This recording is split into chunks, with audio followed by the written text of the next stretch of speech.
ఏం చెప్పినా అందుకే రైట్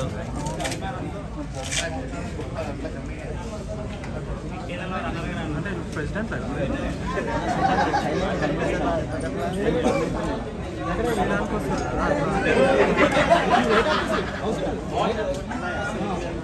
భయపడ కూడా అట్లా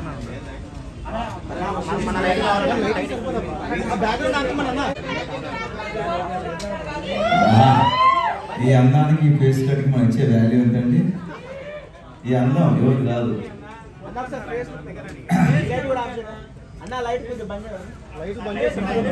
లేకపోతే లైట్ తిప్పండి, వెనక్కి తిప్పండి.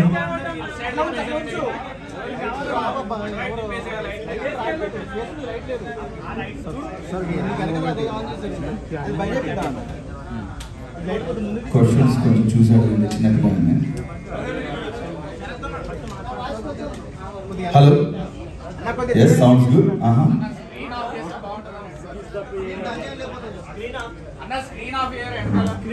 లైట్ డౌన్ చేయాలి.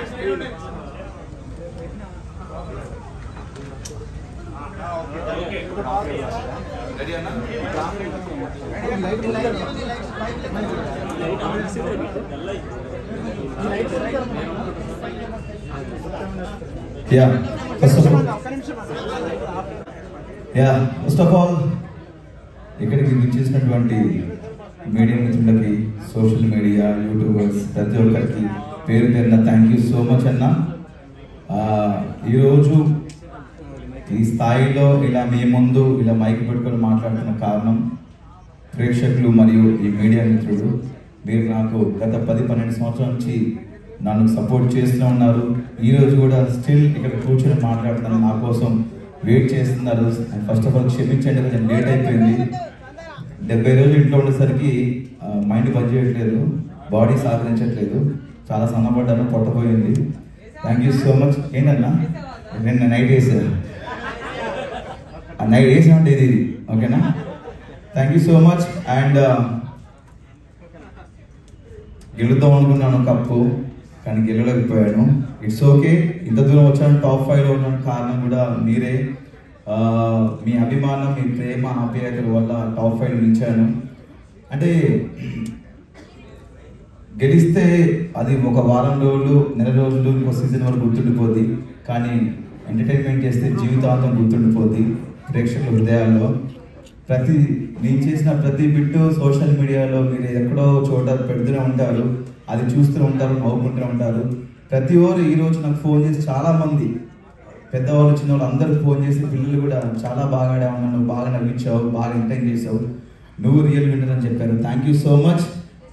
ఇలా ప్రతి సంవత్సరం ఇప్పటివరకు నన్ను గెలిపిస్తూనే ఉన్నాను, నేను గెలుస్తూనే ఉన్నాను, ఇంకా మిమ్మల్ని నవ్విస్తాను.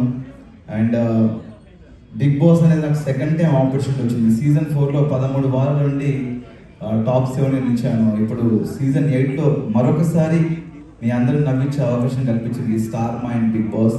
జీవితాంతం బిగ్ బాస్కి అండ్ స్టార్ మా ఛానల్కి రుణపడి ఉంటాను. Thank you so much. నన్ను ఇందాక మన జర్నీ వీడియోలో కూడా చెప్పాను, బిగ్ బాస్ హౌస్ ఉన్నప్పుడు నా తల్లిదండ్రులు నన్ను పెంచి పోషించి ఒక స్థాయిలో పెడితే ఈ బిగ్ బాస్ అండ్ స్టార్ మా మరొక స్థాయిలో పెట్టింది. Thank you so much once again.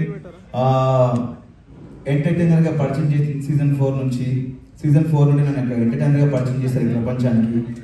మరొకసారి అవినాష్ అనేవాడు కామెడీయే కాదు, ఏదైనా చేయగలడు, ప్రతి టాస్క్ ఆడతాడు, కామెడీ తప్ప ఏం చేయలే అన్న వాళ్ళకి కామెడీ కాదు అన్నీ చేస్తాను ప్రూవ్ చేశాను. అది మీ అందరి ధైర్యం, మీరు ఇచ్చిన ధైర్యం, మీరు ఇచ్చిన బ్లెస్సింగ్స్ వల్ల. Thank you so much. And హౌస్లో చాలామంది కంటెస్టెంట్స్ కూడా నాకు అడిగినట్టు అడగచ్చు అన్న. పార్టీ చేసుకుందాం, పార్టీ చేసుకుందాం, అంతేముంది. 70 రోజులు లేకుండా లోపల, బయటకు వచ్చి చేసుకుందాం. పార్టీ ఉంది, పుష్ప కూడా ఉంది థియేటర్లో. వీడియో సెట్ అయిపోయింది అట్లా అన్న. బిగ్ బాస్ 4 లో వచ్చిన ఎక్స్పీరియన్స్ కి బిగ్ బాస్ 8 లో వచ్చిన ఎక్స్పీరియన్స్ కి డిఫరెన్స్ ఏంటి? అప్పటికి ఇప్పుడు డిఫరెన్స్ ఏంటంటే అప్పుడు కొంచెం తెలుసు కొంచెం తెలియదు. కొంచెం బిగ్ బాస్ సీజన్ 4లో నేను కొంతవరకు నేర్చుకున్నా లైఫ్ అంటే ఏంటనేది. సీజన్ 8లో పూర్తిగా నేర్చుకున్నాను. బిగ్ బాస్ అనేది చాలా నేర్పిస్తుంది మనకు. ఒక మనిషి వాల్యూ గురించి కానీ, ఫుడ్ వాల్యూ గురించి కానీ, టైం గురించి కానీ. అంటే బేసిక్గా ఒక సినిమాకి వెళ్తే మనం సినిమాలో ఎంటర్టైన్మెంట్ నవ్వుకున్నామా, ఎంజాయ్ చేసాం అనుకుంటాం. సినిమా అంతా సీరియస్గా ఉంటే అదొక సీరియల్లా ఉంటుంది. కంపల్సరీ ఈ జనరేషన్లో ప్రతి ఒక్కరు ఎంటర్టైన్మెంట్ కోరుకుంటున్నారు. చాలామంది స్ట్రెస్లో ఉంటారు, ఆఫీస్లు కానీ ఇలా వేరే వేరే వర్క్స్లో ఉంటారు. ఇంటికి వెళ్ళి చూస్తే సరదా నవ్వుకుందాంరా అనుకుంటారు. అలాంటి నవ్వించే మాకు నవ్విస్తున్నాం ఒకటే. వాళ్ళు ఇక్కడ వచ్చి చాలా సంవత్సరాల నుంచి వర్క్ చేస్తున్నారు, సీరియల్స్లో కానీ సినిమాలో వర్క్ చేస్తున్నారు. అంటే ఫస్ట్ ఆఫ్ ఆల్ ఏంటంటే మన తెలుగు ఆడియన్స్ వాళ్ళు వీళ్ళు చూడరు, ప్రతి ఒక్కరిని ఎంకరేజ్ చేస్తారు, ప్రతి సినిమాని చూస్తారు, ప్రతి సినిమా యాక్టర్ని ఎంకరేజ్ చేస్తారు. భాష చూడరు, ఫస్ట్ ఆఫ్ ఆల్ పర్సన్ చూస్తారు, అతని బిహేవియర్ చూస్తారు, ఆ క్యారెక్టర్ని చూస్తారు. ఫస్ట్ ఆఫ్ ఆల్ మన తెలుగు వాళ్ళకి ఏది అనిపిస్తుంది చేస్తుంది కరెక్ట్. నాకు కన్నడ తెలుగు అలాంటిది ఏం ఫీల్ అయినా మనం అందరూ ఒకటి. చివరిగా మనం ఇండియన్స్, మన భారతీయుడు అన్నా. అది నాకు తెలియదన్నా.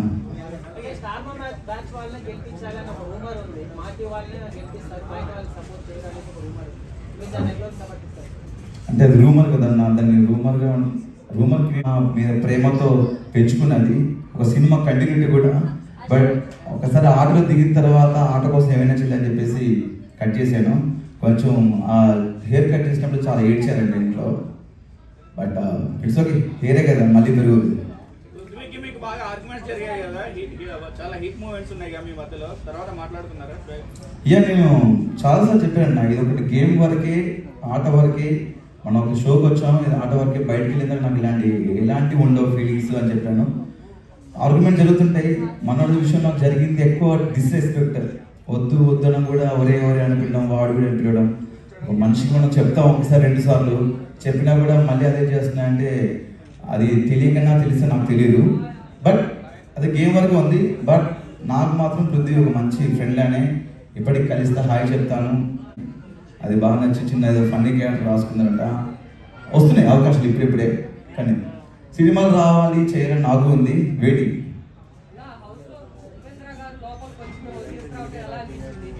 ఎలా అనిపిస్తుంది తీసుకొస్తే? Rohini, Shivangi, my friend living legend Rohini వచ్చిందా?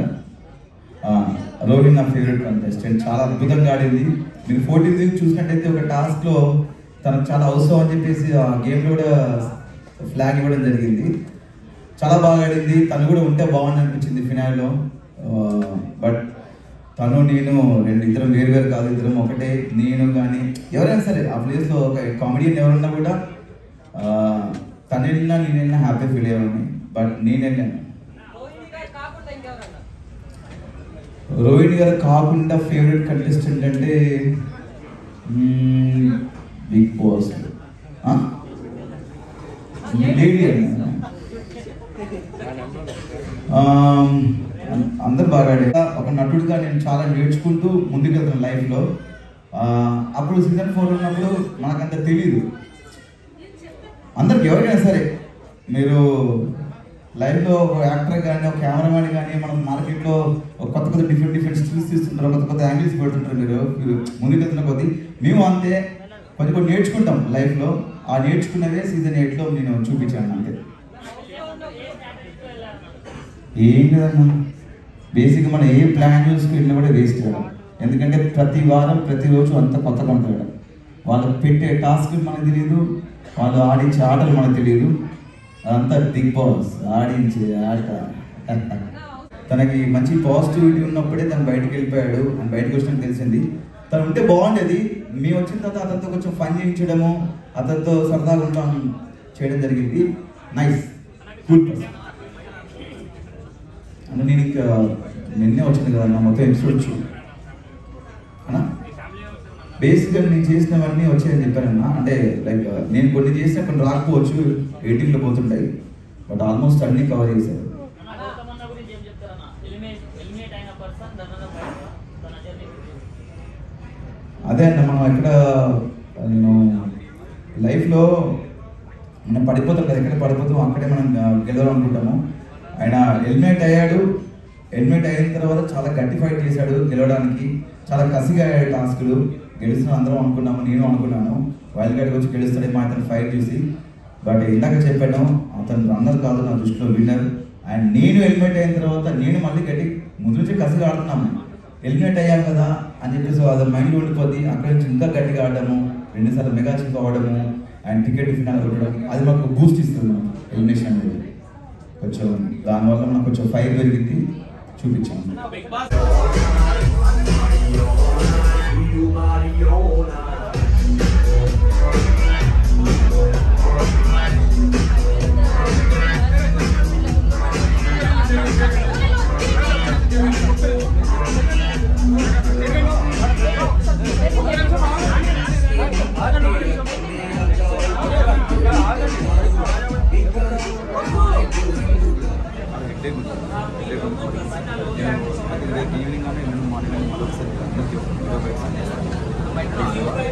ఎందుకంటే అదే కొంచెం చాలా హెడేక్ ఉంది.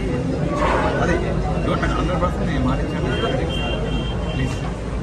అదే కొంటే ఇంకా దాని నుంచి బయటికి రాలేదు.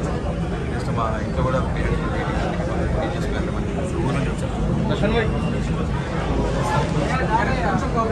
డెఫినెట్లీ నేను అన్న లేదన్నా అన్న డెఫినెట్లీ మనం డెఫినెట్లీ నేను ఇస్తాను.